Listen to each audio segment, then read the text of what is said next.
Hey everyone, I'm working to hit 1,000 subscribers, and I need your help to get there. If you enjoy this content, please hit that subscribe button right now. Listen, the Toronto Blue Jays might have just found their missing piece.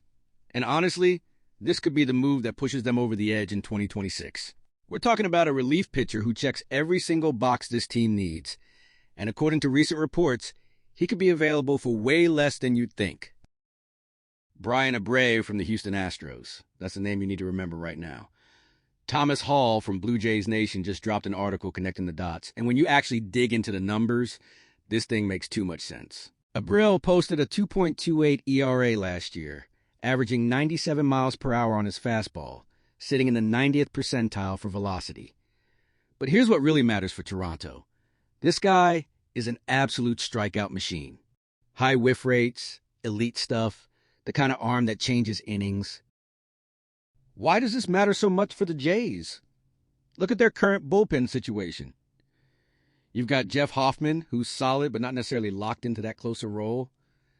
Tyler Rogers came in during the offseason, but he's more of a ground ball guy than a strikeout pitcher. Jimmy Garcia is back, which is huge, but here's the reality. Toronto lost Jordan Romano. They lost Anthony Bass. They need that high-velocity swing and miss arm in the late innings, and Abreu gives them exactly that. His advanced metrics are absolutely disgusting in the best way possible. A 2.39 FIP tells you this isn't smoke and mirrors. This is legitimate dominance, backed up by over 70 appearances in each of the last 2 seasons. The guy is durable, he's in his prime at 28 years old, and he's entering his final year of arbitration making around $6 million. That last part is crucial because it creates leverage for Toronto. Houston might not want to pay Abreu what he's going to command in free agency next winter, especially with their own payroll considerations. They've also got a ton of outfielders on their roster, which opens up a pretty obvious trade path. The Blue Jays have surplus outfield depth that doesn't fit into their everyday lineup. Davis Schneider, Nathan Lukes, Joey Loperfido. These are guys who could absolutely interest the Astros. Loperfido even has history in Houston's system after being part of the deal that brought him to Toronto. Sending him back could have some appeal on both sides. Now, would it take more than just one of those outfielders? Probably. You're likely looking at packaging one of those guys with a prospect from Toronto's system, which has gotten significantly deeper over the past year. But even if it costs a top 10 organizational prospect plus someone like Schneider or Loperfido, you're talking about acquiring a shutdown reliever who can slot in as either your closer or your elite 8th-inning setup man. Either way, you're building one of the most dangerous late-game bullpens in baseball. Imagine this. Hoffman, Abreu, Garcia, Rogers, and Luis Frias all available in high-leverage spots. That's a legitimate World Series-caliber bullpen. And let's zoom out for a second because the bigger picture here is really interesting.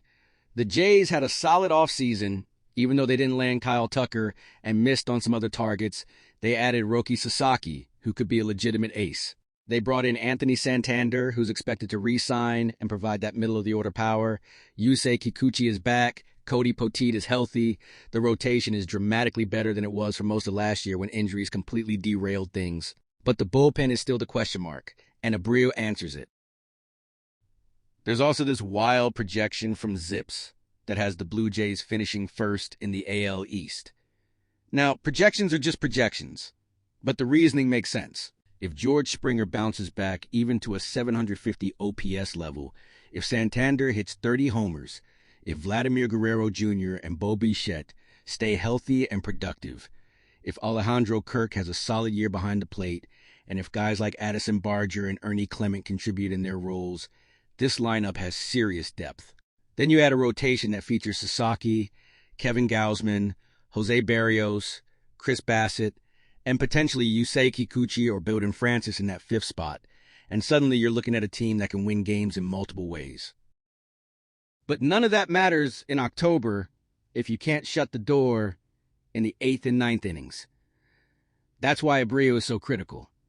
The Jays made it deep into the playoffs last year without Pete Fairbanks, without a true lockdown closer for stretches, and they still pushed the eventual champions. Add pieces like Sasaki and Santander to that core. Shore up the bullpen with a guy like Abreu, and you're talking about a completely different ceiling. Houston might not want to move him, but they're facing payroll constraints. They need outfield help, and Toronto has the pieces to make it work without gutting their major league roster or decimating their farm system. This is the type of trade that happens in late February or early March when teams are finalizing rosters and looking to address specific needs. The framework is there, the fit is obvious, the price seems reasonable. Now it's just a matter of whether Ross Atkins pulls the trigger and gets this done before someone else swoops in. Because if the Blue Jays are serious about winning now, and everything suggests they are, Brian Abreu needs to be wearing a Toronto uniform when